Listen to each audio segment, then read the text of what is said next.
नमः शिवाय। हर हर महादेव शंभो। या देवी सर्वभूतेषु बुद्धिरूपेण संस्थिता नमस्तस्यै नमस्तस्यै नमस्तस्यै नमो नमः। मंत्र बल की छुपी हुई शक्तियां। किसी ने कोई बीज मंत्र या मंत्र आपको दिया, आपने उस पे आराधना शुरू की, साधना शुरू की, और देखते ही देखते चीजें बदलनी शुरू हो गई, या जीवन का मायना ही बदल गया। जिस मनोरथ के लिए आप साधना कर रहे थे उस मंत्र के द्वारा, तो वो भी हासिल हो गया, या उससे भी ज्यादा कई बार प्राप्त हो जाता है जब साधनाओं के मार्ग लंबे हो जाते हैं। लेकिन जब हम लोग मंत्र के बारे में बात करते हैं, मैंने बहुत बार पहले भी चर्चा की है कि ये एक कॉम्बिनेशन है, मंत्र, यंत्र और तंत्र। ये एक कॉम्बिनेशन है। जब ये तीनों एक लेवल पे आ जाते हैं, फिर महाचमत्कार जो नहीं भी होने के चांसेस होते हैं वो भी घटित हो जाता है। अब तंत्र की बात कर रहा हूं तो फिर कान खड़े हो जाएंगे कि भैया कोई नेगेटिव बात करने वाले होंगे, कुछ झाड़ फूंक। तंत्र का मतलब होता है करने की टेक्निक, और मंत्र वो शब्द है, वो ब्रह्म पदार्थ है जो किसी संत महात्मा योगी या जो वेद से आए हुए जो बीज मंत्र हैं, वो जो साउंड वेव है जिसके द्वारा आप किसी भी देवता का आवाहन करते हैं, पूजन करते हैं, वो है मंत्र। तंत्र करने की टेक्निक, कैसे उसको किया जाएगा, उस मंत्र को कैसे जपना है, that is also part of तंत्र। फिर आ जाइए यंत्र। जिस भी मूर्ति के सामने बैठ करके या जिस भी आइडल के सामने आप बैठ करके एक जगह खुद को कंसंट्रेट करके आराधना, साधना या तंत्रा की प्रैक्टिस के द्वारा, करने की विधि के द्वारा वो जो सीक्रेट मंत्र आपको मिला उसका जाप करते हैं, उसे कहते हैं यंत्र। जैसे कई जगह लोहे के यंत्र, श्री यंत्र, ये उन यंत्रों में से एक है। तो एक जगह हो गया ये जो कॉम्बिनेशन है, इसी में से एक के बारे में अगर आप डिटेल में बात करेंगे कि यंत्र, मंत्र और तंत्र के बारे में आगे चर्चा बहुत बड़ी है कि कॉम्बिनेशन कैसे सक्रिय किया जाता है। लेकिन अगर आप डेप्थ में इसको सीखना चाहते हैं या उसका महत्व सीखना चाहते हैं तो वन बाय वन आपको जाना पड़ेगा। कि पहले मंत्र की ही डिटेल समझ लीजिए, उसमें भी बहुत सारी कैटेगरी है, कितने प्रकार के मंत्र होते हैं। जैसे कि तीन, आज हम लोग जो है इस वीडियो में मंत्र के ऊपर जितनी चर्चा होगी पहले उसकी शुरुआत कर रहे हैं। शिव शक्तोम चैनल पे आप लोग का हार्दिक स्वागत है। अगर आप भी जो गहन सभी ज्ञान की चीज़ों को समझना चाहते हैं तो बिल्कुल वीडियो को स्किप मत कीजिएगा, पूरा देखिएगा। जितना मुझे पता है भगवान शिव की माँ जगदम्बा की कृपा से उतना मैं आपके साथ शेयर करने की कोशिश करूँगा। और आपके प्रश्न होंगे, लगेगा कि आप वाकई में सीखना चाहते हैं, जानना चाहते हैं, जो मेरे टूटे फूटे एक्सपीरियंस है वो मैं आपके साथ शेयर करने की कोशिश करूँगा। लेकिन अगर समय ख़राब करने की चेष्टा होगी, आप कमेंट बॉक्स में कमेंट भी करेंगे, तो बिल्कुल भी उम्मीद मत रखिए कि वहाँ पे कोई भी उत्तर आएगा। उत्तर सिर्फ उनके लिए जो वाकई में जिनका भाव है, जो सीखना चाहते हैं। ज्ञान कम ज़्यादा हर किसी के पास अलग अलग हो सकता है, लेकिन जिसके पास कुछ है उसके पास बहुत कुछ है। सुनिए क्या बात हो रही है, सुनिए, हो सकता है इससे आपका जीवन ही बदल जाए। तो पहले जब हम लोगों ने बात की मंत्र के बारे में, तो मंत्र जो है वो ये जो शक्ति है मंत्र के द्वारा, क्योंकि फाइनल तो जो चेंज है एक्चुअल में करने की टेक्निक तो है, सामने आइडल भी है, लेकिन ये जो मंत्र है, वो जो ब्रह्म पदार्थ है, वो जो साउंड वेव है, जो बीज मंत्र के उच्चारण के रूप में आपको किसी भी महात्मा ने दी है, वो भी फाइनल, जैसे बोलते हैं ना कि इनिशिएशन का काम करता है। और मंत्र, जैसा मैंने बात की पहले, उनकी कैटेगरी क्या है, वैदिक मंत्र, जो वेदों से आए मंत्र हैं, जो दिव्य ऋषि मुनियों ने जिनके ऊपर साधनाएं की, वेदों का अध्ययन करके, ब्रह्मदेव, चार वेद, वहाँ से फिर ऋषि मुनियों को प्राप्त हुआ, तपस्या की, वो वैदिक मंत्र जो बहुत ही पावरफुल हैं। शायद इनको अभी मैं कैटेगरी के हिसाब से बात करूँगा तो थोड़ा उल्टे क्रम की तरफ आएंगे। तो दूसरा है फिर तांत्रिक मंत्र, जो कुछ तांत्रिक टेक्स्ट से, जैसे रुद्रयामल तंत्र ग्रंथ, उन ग्रंथों से आया हुआ। फिर तीसरे नंबर पे शाबर मंत्र, कि वो मंत्र जो किसी अमावस के दिन या किसी पूर्णिमा के दिन, किसी ग्रहण के दिन आपके गुरु ने आपको बता दिया कि ऐसे ऐसे लिख के ये दुहाई वो दुहाई लिख लिया, फिर उसको बार बार उसको दोहराया और उसको एक ही रात में ज़्यादातर या 40 दिन में उसको जागृत करने की कोशिश की। ये अब अलग अलग हो सकता है, अलग अलग गुरुओं के द्वारा अलग अलग दीक्षा जो मिले उसमें अलग अलग प्रारूप हो सकता है। तो अब उल्टे आएंगे कि प्रभाव के हिसाब से पहले शाबर मंत्र जो है जल्दी सिद्ध हो जाता है, वैसे ही उसका प्रभाव भी उतना ही रहता है कि जल्दी सिद्ध हो गया। हो सकता है थोड़ी देर बहुत जल्दी आपने कोई मंत्र छोड़ा, उसको लगे कि यार थोड़ा मैं तो अपसेट हो रहा हूँ, एकदम से बेचैनी होगी एकदम से, लेकिन लंबे लेवल में जब वो मंत्र है, हो सकता है वो उतना प्रभाव ना दे। उसकी ड्यूरेशन जितनी जल्दी इसको सिद्ध किया गया, हो सकता है उतनी जल्दी ही उसका निवारण भी हो जाए या निदान हो जाए। वो है शाबर मंत्र। मैंने कहा ना उल्टे आएंगे अब क्रम से। फिर प्रभाव के हिसाब से जो दूसरे तांत्रिक मंत्र, जैसे हर जगह अलग अलग मंत्रों का अब यहाँ भी कैटेगराइजेशन है कि सात्विक तंत्र है या वामाचार है, उसके हिसाब से फिर डायरेक्शन अलग अलग होगी। कई फिर और वैरायटी कौलाचार तंत्र, और फिर अब इसमें ज़्यादा मैं डेप्थ में नहीं जाऊँगा क्योंकि मेरा उद्देश्य है कि मैं आपको सात्विक के बारे में ज़्यादा बताऊँ। तो सात्विक मंत्र मान लीजिए जैसे श्री सिद्ध कुंजिका स्तोत्रम है, जिसके बारे में हमेशा से बहुत लंबी चौड़ी वार्तालाप होती है। तो उसके अंदर जो गुप्त मंत्र है वो एक तरह से वो तांत्रिक मंत्र हो गया, लेकिन सात्विक तंत्र है, क्योंकि वहाँ अगर आप सात्विक पूजा भी कर रहे हैं, जप कर रहे हैं, कोई तामसिक बलि नहीं दे रहे हैं, तो वो सात्विक प्रारूप है। और कई लोग लगे हुए हैं उसके साथ कि मदिरा भी चढ़ाएंगे, उसका ये भी चढ़ाएंगे, जो कि बहुत जगह नुकसान करता है। श्री दुर्गा सप्तशती में भी जो ये रुद्रयमल तंत्र से आया हुआ श्री सिद्ध कुंजिका स्तोत्र में कहीं नहीं लिखा हुआ कि आप मदिरा के द्वारा उसको करें, पर लोग लगे हुए हैं।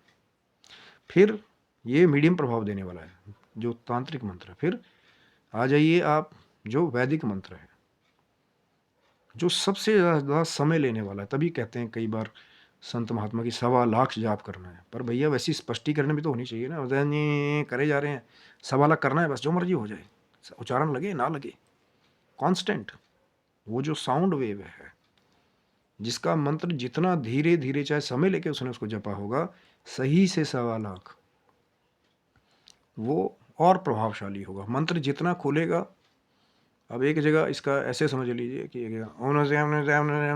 करना है जी 1.5 लाख 1.25 लाख, और एक ओम श्याम श्याम श्याम, और एक जगह ओम नमः शिवाय, फिर दोबारा ओम नमः शिवाय, ओम नमः शिवाय, ऐसे रेपिटेशन। और फिर यही मंत्रावली के जो वैदिक मंत्र हैं, एक बार अगर ये सिद्ध हो गए, जागृत हो गए, तो ये कहना बुरा नहीं होगा कि ये बहुत बड़े लेवल पे सारे जीवन तक भी जो है उसका फल दे सकते हैं। लेकिन नित्य प्रति चाहे एक ही माला करनी हो तो करनी पड़ेगी। अब कई बार लोग यहाँ भी भ्रमित होते हैं कि भैया हमने जो है मंत्र जाप कर लिया 1.25 लाख, अब तो हमें ज़रूरत ही नहीं है, चाहे वो वही वाला ओम श्याम श्याम श्याम वही हो, क्योंकि वो तेज नहीं आएगा वैसा। और चेले जरूर तारीफ करेंगे, गुरुजी ने तो 1.25 लाख जप दिए, खुद भी बता देंगे हाँ कल रात में कर दिया 1.25 लाख मैंने, क्या बात है। लेकिन ना ही वाणी में तेज है, ना ही वो प्रभाव आएगा। किसी को कुछ कह देंगे, हो सकता है वो खुद को वाक सिद्ध समझ रहे हों, लेकिन अगर नहीं होगा इट मीन्स कि वो प्रभाव वैसा नहीं हुआ। यहीं पे एक अंतर है कि सिर्फ काउंटिंग के नाम पे बहुत सारे लोग कहते हैं हमने कर दिया, लेकिन क्यों वो वाला इफेक्ट नहीं आता, क्यों वो चमत्कारिक मंत्र की पूरी शक्ति बाहर नहीं प्रभाव डालती, वो ये कारण है कि साउंड फ्रीक्वेंसी का वैसा उच्चारण पूरी रेपिटेशन के साथ। अब ये बहुत डीप चर्चा है, फिर लोग कहेंगे यार कहाँ कहाँ होगा महाराज, सब होता है, करने वाला वो सब कर सकता है। और एक माला फिर जब 1.25 लाख भी कर लिया, तब एक माला फिर भी नित्य व्रती जो है वो ज़रूरी है उस मंत्र की। मान लीजिए आपने ओम नमः शिवाय 1.25 लाख बार जप लिया तो भी नित्य प्रति एक माला 108 की फिर उसके बाद भी ज़रूरी है, ताकि उसका जो प्रभाव है वो नित्य प्रति बना रहे, ये कहा है। लेकिन हाँ, फिर शायद उतनी माला करने की ज़रूरत नहीं है, एक माला बहुत है, या माला नहीं है तो 108 बार चलते फिरते कर लिया तो भी प्रभाव वो फ्रूट आपको देता रहेगा। तो ये हुआ टाइम ड्यूरेशन के हिसाब से मंत्रों का डिफरेंशिएशन, शाबर मंत्र, तांत्रिक मंत्र, फिर वैदिक मंत्र। अब इसके बाद फिर एक और कैटेगरी है जो बहुत सारे लोग जिसके बारे में शायद नहीं जानते हैं और उसका प्रभाव ही नहीं जानते, जिसके बारे में हम शायद अगली वीडियो में बात करें। मैंने कहा था चर्चा बहुत बड़ी है कि फिर मंत्र की कैटेगरी, फिर हम लोग शायद माँ भगवती की, भगवान शिव की कृपा होगी तो फिर हम लोग वो जो दूसरी कैटेगरी है यंत्र और तंत्र करने की टेक्निक्स, फिर उसके ऊपर शायद आएंगे। लेकिन यहाँ जो अगली चर्चा है वो ये है कि मंत्र को जपने का तरीका, यानी कि वाचिक, उपांशु और फिर मानसिक, क्या उनका प्रभाव है, कैसे उसमें डिफरेंस है। शायद जो जानते होंगे वो भी जब वीडियो को प्रेम मिलेगा, चैनल को सब्सक्राइब रखेंगे तो आप भी मिला करके देखिएगा कि क्या मैच करता है आपका ज्ञान जो आपको मिला है या नहीं। यार जो नहीं जानते, सीखना चाहते हैं कि वाचिक जब क्या है उसका प्रभाव क्या है, उपांशु जब क्या उसका प्रभाव क्या है और मानसिक जब क्या उसका प्रभाव क्या है, तो वो भी आगे, ये चर्चा बहुत बड़ी है, हो सकता है फिर अगले भाग में हम लोग इसके बारे में बात करें कि मंत्र बल की शक्तियाँ, यानी मंत्रों की शक्ति जो मंत्रों के बीच छिपी हुई है। लेकिन अनलॉक करने की क्या अलग अलग टेक्निक्स हैं वो शायद हम आगे बात करेंगे, क्योंकि जो धीरे धीरे चलते हैं वो ज़्यादा समझ पाते हैं। अब एक ही वीडियो में सब कुछ डाल दिया जाए और फिर आपके ऊपर से चला जाए, तभी तो मैंने कहा ना कि अगर बिट बाय बिट जो धीरे धीरे चलते हैं उनके गिरने के चांस कम होते हैं, क्योंकि आप धीरे धीरे चल रहे हैं, धीरे धीरे सीख रहे हैं। आज थोड़ा सीखा, उसको अच्छे से रिवाइज कीजिए, उसको अच्छे से अपने जीवन में उतारिए। जैसे आज सिर्फ इतना ही सीखा कि क्या है शाबर मंत्र का और तांत्रिक मंत्र का और वैदिक मंत्र का क्या क्या थोड़ा थोड़ा प्रभाव है, और क्या क्या उसके फल जो है वो अलग अलग जप के हिसाब से हो सकते हैं, और कितना जरूरी है स्पष्ट उच्चारण के द्वारा मंत्र को जागृत करना। वो शें लगे रहिए, कोई दिक्कत नहीं है, बताना मेरा काम है। जो ईमानदारी से जैसे ज़्यादा समय लगा करके जैसे जपेगा, क्योंकि जिस पर भगवान शिव की, माँ जगदम्बा की जैसी कृपा हो जाएगी वैसा ही फल उसको अपनी साधना के द्वारा प्राप्त होगा, वैसा ही फल। बताना बड़े बड़े संतों का काम है, बताना मेरे जैसे जो सबसे निम्न कोटि के जो भगवान के फ़ैन हैं। जैसे लोग फिल्म स्टार्स के फ़ैन होते हैं, हम लोग भगवान शिव जी के फ़ैन हैं, सबसे लास्ट नंबर के। और माँ जगदम्बा के कृपा पाने वाले पापियों में से एक है कि लग रहा था कि जीवन गलत दिशा में जा रहा है, और कब कृपा हो गई, अध्यात्म से जुड़ाव हो गया, शायद कोई पिछले जन्म का कर्म था ऐसा कि आज आपके समक्ष जो है मैं वो बातें रख रहा हूँ। और बहुत बार ऐसा होता है कि हो सकता है कि अलग अलग गुरु दीक्षाओं की वजह से या अलग अलग ज्ञान के स्रोतों की वजह से थोड़ी भिन्नता हो, उसको सुनिए, समझिए। अब ये ज़रूरी नहीं है कि मेरे गुरु ने बताया तो वो सही ही है, हो सकता है वहाँ पे वो जो अर्थ है आप नहीं समझे, कि अगर तत्व का ज्ञानी गुरु है तभी वहाँ रहने का लाभ है। अन्यथा शास्त्र भी कहता है कि अगर ना मिले वहाँ पे, तत्व का ज्ञानी ना हो, तो शिष्य को शायद अपना मार्ग जो है वो बदल लेना चाहिए, या जहाँ से भी मिले, कि अगर एक को आदर्श मान लिया तो वहाँ तक सीमित ना रहे कि हाँ भैया ये मेरे गुरु हैं, यही सही है। हो सकता है उन्होंने सिर्फ आपको शाबर मंत्र तक का बताया हो। अभी आप, आज आपने सुन लिया कि तांत्रिक मंत्र का अलग अलग प्रभाव क्या है, फिर वैदिक मंत्र का प्रभाव क्या है, स्पष्ट जप करने की और क्या विधियां हैं, क्या टेक्निक्स हैं। ये है असली चीज़, प्रैक्टिकल। कोई भी कंपनी का इंजीनियर जो होता है कई बार, या जो सीईओ रिप्रेजेंटेटिव होता है, उसके पास ज़्यादातर थ्योरेटिकल नॉलेज होती है, कई बार किताबों में पढ़ा, किसी से सुना, वो दे दिया। लेकिन जिसने एक्चुअल में उस मंत्र जाप पे प्रैक्टिस की हो, जिसने एक्चुअल में उस मंत्रोच्चार पे मेहनत की हो, ट्रायल एंड एरर किया हो कि भैया पहले ऐसे भी करके देख लिया, नहीं लाभ हुआ, फिर ऐसा भी ट्रायल करके देख लिया, आता है ना फिर वो अलग अलग साउंड के हिसाब से कि एम या एंग, हरीम या हरिंग, क्लीम या क्लिंग, क्या अंतर है, क्या फ़र्क है। मैंने हर बार बहुत सारी वीडियोस में हमने माँ भगवती की कृपा से ये चर्चा बार बार की है कि क्या अंतर है। जब हम लोग मकार लगाते हैं तो उसका क्या अलग प्रभाव है, जब हम अंगीकार लगाते हैं तो उसका क्या प्रभाव है। तभी तो मैंने कहा ना ये चर्चा बहुत बड़ी है, और जितना कोई समेट पाए, भगवान शिव की कृपा से बहुत सारे कुछ ऐसे पहलू थे जो ये मंत्र बल के हैं या मंत्रों के रहस्य हैं, वो पहले तो मिलने को ही नहीं मिलते, फिर मिलें, अच्छे लोग मिलें, फिर सात्विक ग्रंथ आपके पास प्राकट्य हो जाए, वहाँ से लाभ मिलता है कि अध्ययन किया जाए। कई बार ऐसा होता है कि जो गुरु उनको बताने वाले हैं कि भैया ये पढ़ो पढ़ो पढ़ो, कई बार उन्होंने खुद ही उसका पूरा अध्ययन नहीं किया होता, ऐसा भी होता है। और जब शिष्य के पास भगवान शिव की कृपा हो गई, क्योंकि देने का काम तो उन्होंने किया ना, एक स्रोत तो बन गया, चाहे खुद उन्होंने उसका लाभ नहीं लिया, लेकिन वो जो कुछ रहस्यों से भरी हमारी धरोहर है जो वेदों के रूप में है, जो कुछ ग्रंथों के रूप में, चाहे तांत्रिक ग्रंथ हो, चाहे सात्विक ग्रंथ हो, चाहे वैदिक ग्रंथ हो, उनके रूप में जब वो कृपा आपको प्राप्त होगी गुरु के द्वारा, चाहे उन्होंने खुद उससे अपना लाभ नहीं किया, और आप जब स्वयं अध्ययन करने लग जाते हैं, भगवान शिव की, माँ जगदम्बा की कृपा हो जाती है, वो जो कुछ बारीक पहलू है जहाँ हर कोई नहीं पहुँच पाता, या पहुँच भी जाता है तो वैसा उसको समझ नहीं पाता, क्योंकि आँखों के आगे जब तक माया का प्रेरा पड़ा रहेगा, आप उसको अंगीकार नहीं कर पाओगे, या तो देख ही नहीं पाओगे। हाँ, फटाफट बस ग्रंथ कंप्लीट करना है, पढ़ दिया जी हमने तो सारा। और जब आप उनसे वार्तालाप करेंगे, उसका मर्म निकालने के बारे में कहेंगे, तो शायद वहाँ पे वो फिर सन्नाटा छा जाए कि भैया पूरा पढ़ तो दिया, पर खाली पेज पढ़ने के नाम पे कि भैया फटाफट, गुरुजी ने बोला पूरा पढ़ना है, पलट डालो फटाफट, बस देखा पलट दिया।